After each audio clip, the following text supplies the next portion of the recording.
যদি সবাই এক হয় তাহলে তো আমাদের পাওয়াটা কমে যাবে, কারণ তাদের চরিত্র মানুষ জানে, তারা তো নতুন করে কিছু বলতে পারবে না, তাই না? কারণ এরা জনগণের ডিম বন্ধ চুরি করছে, বিস্কুট চুরি করছে, এগুলো করে ধরা পড়ছে, তাই না? এখনো পর্যন্ত তাদের নেতা কর্মীরা বিভিন্ন জায়গায় লুটপাট করে, চাঁদাবাজি করে, সন্ত্রাসী কর্মকাণ্ড করে, নিজেরা মারামারি করে এগুলো দুশো মতো মনে পরিবর্তন হয় না। এখন দেখতেছে আমরা এই চরিত্র নিয়ে মানুষের কাছে প্রচার করি, আমরা ঘোষণা করে দিচ্ছি যে কোন দলের যারা চাঁদাবাজি করে ব্যবসায়ীদের কাছে এদের লিস্ট আমরা প্রকাশ করি, কারিগঞ্জ প্রকাশ করি, আমার মধ্যে লিস্ট আছে।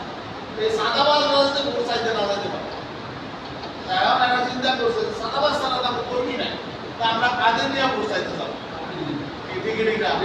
এদের মানা করো, এই জন্য এরা চিন্তা করতেছে হুজুরদের পিছনে লাগবে, মানে হুজুরদেরকে যেভাবে বললো অজ্ঞান হইব, তাছাড়া সামনে উপায় নাই।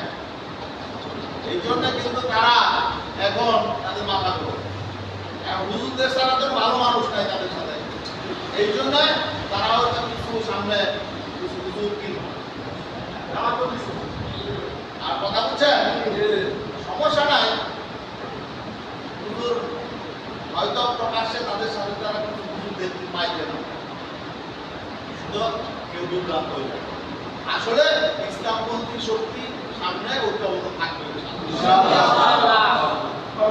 কিছু হুজুর কিনা যাবে, কিন্তু প্রকৃত মুসলমানদের কিনা যাবে না। এই জন্য এরা কিন্তু ওই ষড়যন্ত্র করতেছে, প্রকাশ্যে ঘোষণা দিচ্ছে। সামনে আল্লাহর রহমতে ভালো মানুষকে আমরা সাংস্কৃতিক ক্ষমতায় যাইতে পারে, পার্লামেন্টে নির্বাচিত হইতে পারে, আমরা সবাই কাজ করেন জিনিস ভালো, কিন্তু মার্কেটে পাওয়া যায় না, দিতে পারবে।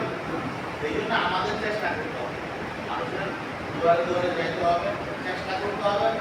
এবং আলহামদুলিল্লাহ মানুষ চায়, মানুষের বিকল্প চায়, খারাপ মানুষকে আমরা মানুষ চায় না, বারবার মানুষ প্রতারিত হয়েছে, তাদের ভালো ভালো কথায় মানুষ প্রতারিত হয়েছে, কিন্তু দেখা গেছে তারা মানুষের সমর্থন নিয়ে লুটপাট করে সম্পদ অনেকের দেশেও রাখে, এটা বিদেশে পাচার করে দেয়, তাদের বহু পোলাপা থাকে আফ্রিকা, লন্ডন, সিঙ্গাপুর, মালয়েশিয়া আগে কাটায়, ঠিক না?